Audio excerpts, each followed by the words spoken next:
Quick question. What do you get when you cross a hawk, a wolf, and a mouse? Not sure? How about another question? What do you get when you cross Ferris Bueller's Day Off with Lord of the Rings crossed with an absurd, inappropriate 80s techno electronica soundtrack? Well, the answer to both of those questions is the same. The 80s movie starring Mathew Broderick, Rutger Hauer, and Michelle Pfeiffer called LadyHawke. And if you're a fan of LadyHawke and improv comedy, you are going to love this video.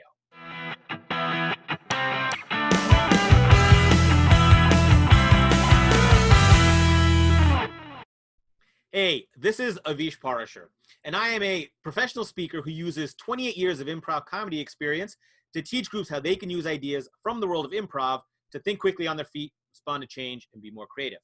I also run with my friend an 80s action-adventure sci-fi movie Facebook group where each week we watch a classic 80s movie that's action or sci-fi or fantasy that we loved, we rewatch it, and then we talk about it, often revisiting the things that we still love and pointing out the things that, oh my God, looking back are kind of ridiculous. We recently watched the movie LadyHawke, which I finally remember, but it's got a rather convoluted plot. So what I'm going to do is combine my two interests of 80s action-adventure sci-fi movies and improv comedy, and just for you, I'm going to recount the story of LadyHawke using an improv game called A to Z. So recounting the story where the first sentence I say will start with the letter A, the next sentence will start with B, and then C, going from the start of the movie all the way to the end, starting from A, going to Z. Here you have LadyHawke A to Z. As people are being executed, Philip Gaston Mouse escapes from jail. Barely getting away, he comes across a village where the guards who've been chasing him are right there. Chasing him all around the village, up and down and through, they finally capture him and he's in big trouble. Disrupting these proceedings, Navarre shows up and starts shooting people with a crossbow, and he takes Mathew Broderick and the two escape. Entering a village close to nighttime, Navarre leaves Broderick in a barn with the bird and goes away. Finally, in the middle of the night, Mouse sees a wolf and is going to shoot him, but he's stopped by Michelle Pfeiffer, who kind of appeared out of nowhere.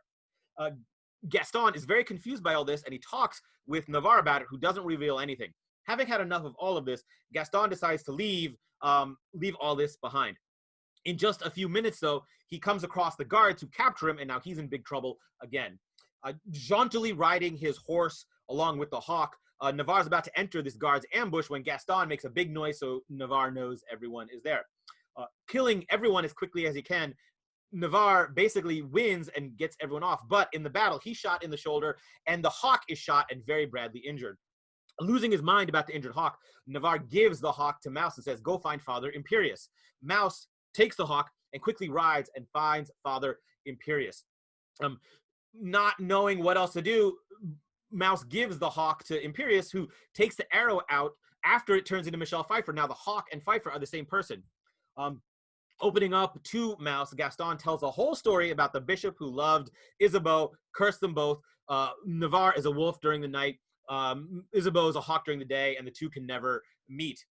Philip now feels bad and wants to help them, so instead of trying to get away, he decides to rejoin with Navarre and goes with him to Aquila. Right that night, a bad guy named Cesar comes and tries to capture and kill Isabeau and Mouse, saving her own life by knocking Cesar over into a bear trap. Michelle Pfeiffer saves them all. The duo of Isabeau and Mouse want to try to break the curse, which Father Imperius says they can, even though Navarre doesn't want to. Under these circumstances, though, they convince Navarre, through his whole wolf in the ice situation, to go with them and help them. Very quickly, they all get to the city before there's going to be an eclipse, which is the moment they need to confront the bishop to break the curse. Warrioring very bravely, Navarre bursts into the castle and starts killing people, and he has a big duel with Marquette. X-ray vision lets Mouse know that Navarre needs his sword to win this battle.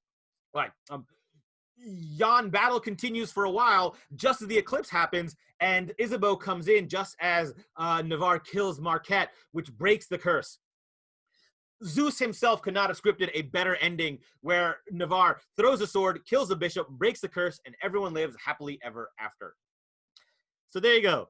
Little liberties taken with X and Z, but that is LadyHawke recounted using the improv game A to Z. So there you have it, LadyHawke summarized from A to Z. And yes, that was an improv game, but it's really just about as convoluted as it sounded in that game. If you like this video, go ahead and click the subscribe button below. And next to the subscribe button is a little bell. Be sure to click that to be notified of random 80s improv videos I put up, as well as videos on improvisation in general, applying improv off stage, some fun stuff, and some inspirational and motivational videos. And below in the comments below this video is a link to the 80s Facebook group. You can join, and you can join us for all of our future 80s discussions. And be sure to check out, leave a comment below, and thanks for watching LadyHawke A to Z.